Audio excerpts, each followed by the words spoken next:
तो मेरे एक भाई का कमेंट आया था मेरी पिछली वीडियो पे, एंड वो कमेंट्स में रिप्लाई के थ्रू कुछ बातें भी हुई थी।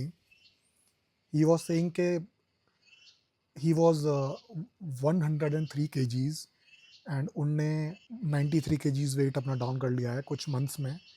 एंड उनका टारगेट है 93 से 73 केजीज जाना इन 3 मंथ्स, 3 और 3.5 मंथ्स।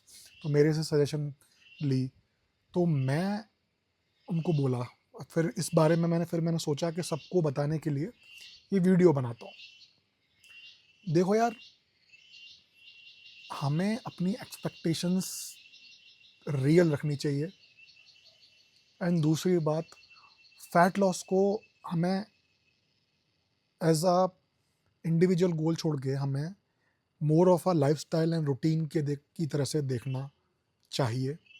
एंड हमें हेल्थ को प्रायोरिटी पे लेके, क्योंकि अगर आप बहुत तेज़ फैट लॉस करोगे, क्रेज़ी, उनने बोला 1500 हज़ार या 1500 कैलोरी का डेफिसिट है, तो लंबे टाइम तक अगर इतना डेफिसिट बनाओगे, लाइक इतने महीनों तक, 3 महीने, तो सबसे पहले तो ये देखो, आपका टेस्टोस्टेरोन है वो हो जाएगा डाउन फॉर श्योर।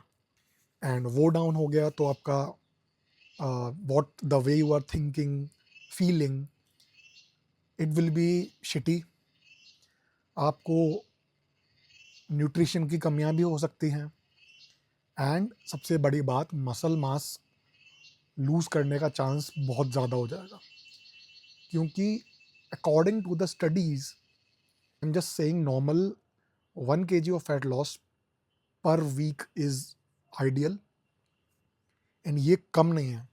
लोग जो बहुत ज़्यादा फैट लॉस कर लेते हैं ना, कि हमने 20 किलो कर लिया 30 दिन में, 2 महीने में, वो मेजॉरिटी में फैट लॉस नहीं, अपना मसल मास भी लूज़ करते हैं। एंड इतने से मसल मास, क्योंकि मसल मास डेंस होता है, ज़रा सा भी मसल मास लॉस होता है, उसमें वेट बहुत जल्दी ड्रॉप करता है। आपको लगता है वाओ, मैं तो बहुत जल्दी वेट लॉस कर रहा हूँ। सो वेट लॉस को टारगेट मत बनाओ। अगर आप बहुत मोटे हो और बहुत पहले नहीं, आपने वर्कआउट नहीं करा, तो आप स्लोली चलोगे ना, तो आपका मेटाबॉलिज्म भी बिल्टअप होगा, मसल मास हो सकता है गेन करो because of the newbie gains. तो हमें मसल मास को बचाते हुए चलना है। इसलिए मैंने उनको बोला कि 3 मंथ्स में 10 to 12 kg of fat loss, weight loss is good. अगर इतना भी कर लिया तो वो एलीट लेवल है। मैंने 10 किलो कम करने में मेरे को 10 या 11 मंथ्स लगे। 14 केजीज करा था एक्चुअली, टू बी प्रिसाइज। तो ये, अगर टारगेट, मैंने उनको बोला 20 केजीज के बजाय 10 केजीज का टारगेट रखो। टारगेट को बस एज अ डायरेक्शन देखो, ऑब्सेशन नहीं। एंड मसल बिल्डिंग पे फोकस करते हुए सस्टेनेबल तरीके से फैट लॉस करो, क्योंकि आपकी लाइफ में और भी तो चीज़ें होंगी, खाली फैट लॉस करना या फिजिक बनाना थोड़ा ना होगा, अगर आप भाई अगर प्रोफेशनल नहीं हो तो। सो अपना स्टडीज़ में या फिर अपना जॉब में, बिजनेस में, वहाँ दिमाग लगाने के लिए भी तो मेंटल क्लैरिटी रहनी चाहिए कि सारा डेफिशिट में निकल जाए। इसलिए कहते हैं सस्टेनेबल। सस्टेनेबल तरीका मतलब कि आप लंबे टाइम तक कर पाओ बिना बहुत ज़्यादा डिस्टर्ब हुए। अगर आपने बहुत तेज़ी करी तो आप छोड़ दोगे बीच में, हेल्थ इश्यू हो जाएगा, you will feel shitty and आप बर्नआउट फील कर दोगे, and you will fall hard, and आप गेन कर लोगे सारा। सो स्लो चलोगे इसमें, और स्लो भी नहीं है, आइडियली चलोगे इसमें, तो लंबा चलोगे, you will feel good. Muscle mass अगर आप थोड़ा भी गेन करोगे, आप बचाओगे भी, एंड खाली फैट लॉस होगा ना, वो 10 किलो वाला फैट लॉस फार बेटर होगा उस 20 किलो से, कि उस 20 किलो में जो है मसल मास होगा आधा, 10 kilo, and 10 kilo fat loss होगा।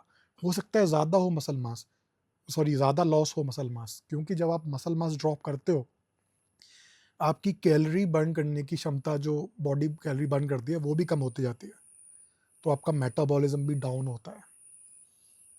फॉर एग्जांपल, अभी मैं इस मसल मास में बैठा हुआ हूँ, तो मेरी बॉडी एक पर्टिकुलर कैलोरीज बर्न कर रही होंगी to sustain my body and everything. अगर मेरे में से मान लो 5 किलो या 2 किलो भी मसल मास कम कर दिया, तो वो कैलोरी बर्निंग रेट कम हो जाएगा and other things also. So muscle mass पे फोकस करते हुए फैट लॉस करो, नहीं तो एक बड़े आलू से छोटे आलू बन जाओगे and you will feel terrible and वापस से आप जो है अपना गेन कर लोगे fat with lesser muscle mass, poor health and other things. So hopefully you will like this video. भाई सब्सक्राइब करो मुझे, ताकि मुझे मोटिवेशन मिले अच्छी वीडियोस बनाने का, इस तरीके की वीडियोस बनाने का।